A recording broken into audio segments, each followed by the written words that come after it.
Hello guys, welcome करता हूं आप सभी लोगों का एक बार फिर अपने चैनल पर।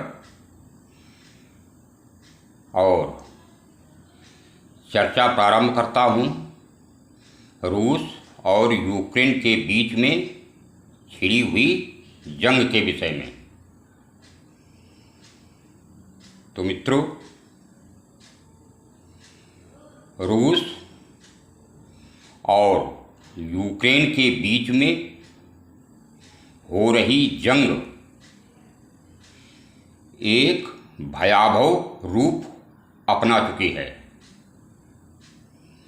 आज युद्ध का 46वां दिन है। रूस अपनी सैन्य ताकत के बावजूद एक निर्णायक जीत हासिल नहीं कर पा रहा है। यूक्रेन की सेना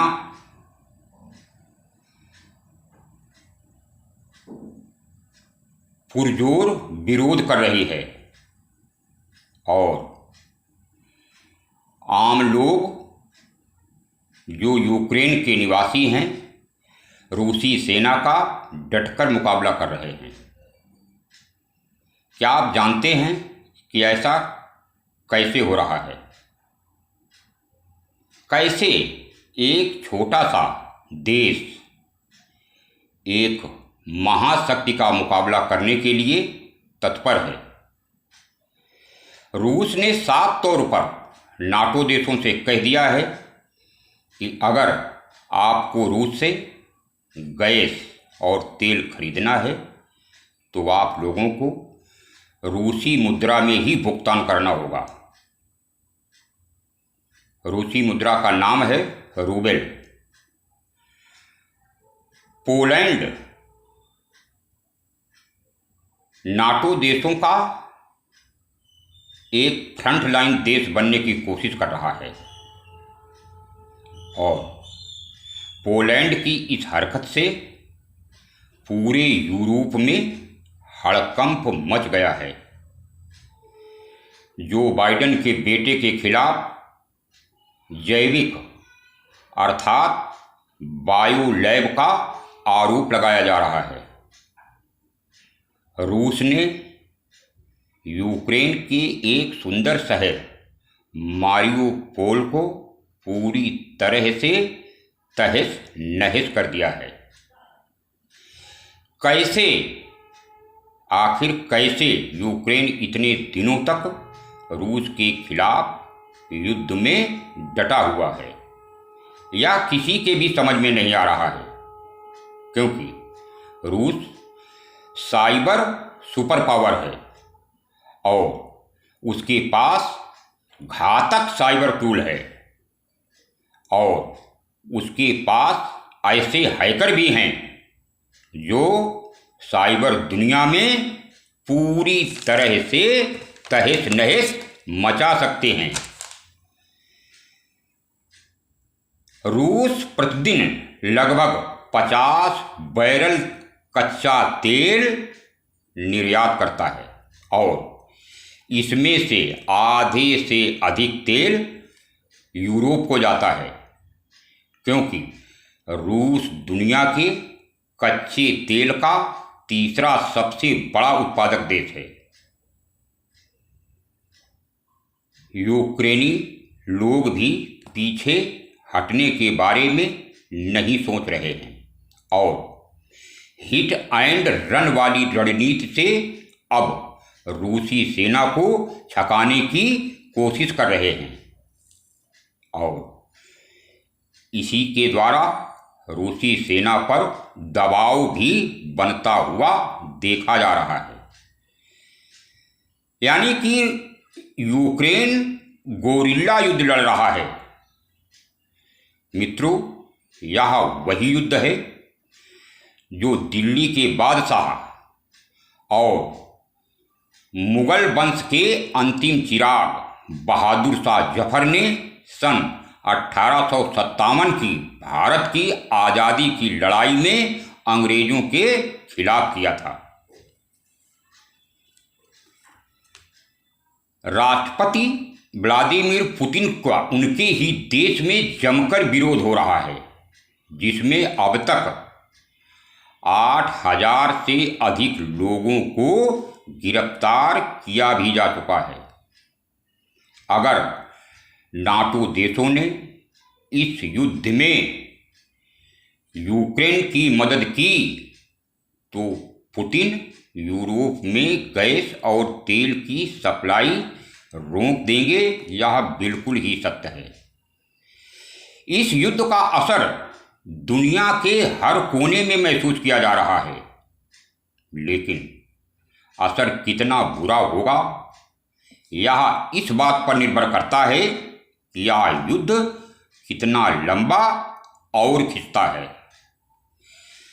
वैश्विक बाजार जिस उथल पथल से गुजर रहा है, यह थोड़े दिनों तक रहेगा या इसका असर लंबे वक्त तक देखा जाएगा, अभी यह स्पष्ट रूप से नहीं कहा जा सकता है। लेकिन मुझे अब युद्ध की भयावह स्थिति दिखाई देने लगी है। पूरे विश्व में इसका असर भी देखा जा रहा है, क्योंकि तेल और गैसों की कीमत एक महीने में कई बार बढ़ चुकी हैं।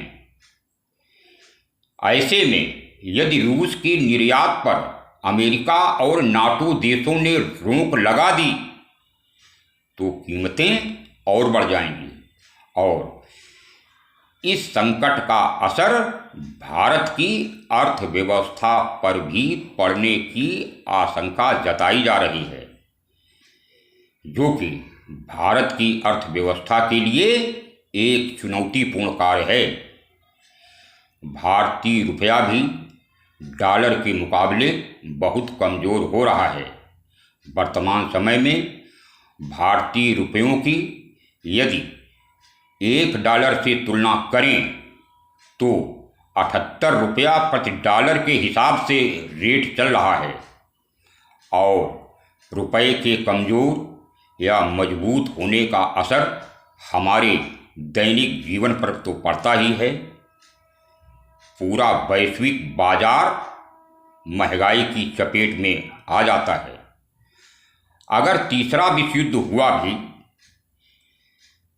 जिसकी संभावना मुझे तो नहीं लगती है, लेकिन अगर हुआ तो फिर नाटो देशों के खिलाफ उत्तरी कोरिया, ईरान, बेलारूस, चीन और कजाकिस्तान जैसे देश रूस का साथ देंगे और जापान तथा ऑस्ट्रेलिया यूक्रेन का साथ देंगे। एक परमाणु प्रलय अक्सर विश्व युद्ध के साथ जुड़ा हुआ होता है। यूक्रेन ने अभी भी रूस के सामने घुटने नहीं टेके हैं और रूसी राष्ट्रपति ने अब एक नया इतिहास लिखकर नया रूस बनाने की बात ठान ली है। यूक्रेन और रूस के बीच जंग रोकने के लिए शांति वार्ता भी तुर्की में चल रही है, लेकिन इसकी पूरी कूटनीतिक तैयारियों का केंद्र भारत बना हुआ है। पिछले 10 दिनों से 7 देशों के विदेश मंत्री और सुरक्षा सलाहकार नई दिल्ली आ चुके हैं तथा भारत को अपने साथ लेने के लिए इन लोगों ने पूरा जोर लगा दिया है।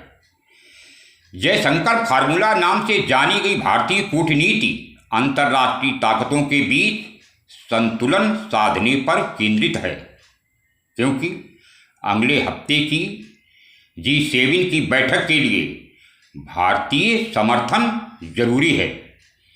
भारतीय विदेश मंत्री जयशंकर ने इनको साफ साफ बता दिया है कि अंतर्राष्ट्रीय कानूनों और UN चार्टर का पूरा सम्मान होना चाहिए और कोई भी समाधान उसके दायरे में ही होना चाहिए, क्योंकि हर राष्ट्र की सर्वोच्च अखंडता और सार्वभौमिकता का हर हाल में सम्मान किया ही जाना चाहिए और शांतिपूर्ण समाधान के लिए तुरंत ही संघर्ष विराम कर देना चाहिए तथा यह भी कहा है कि प्रतिबंधों के बावजूद भारत रूस से किफ़ायती तेल और अन्य वस्तुओं की खरीद जारी रखेगा।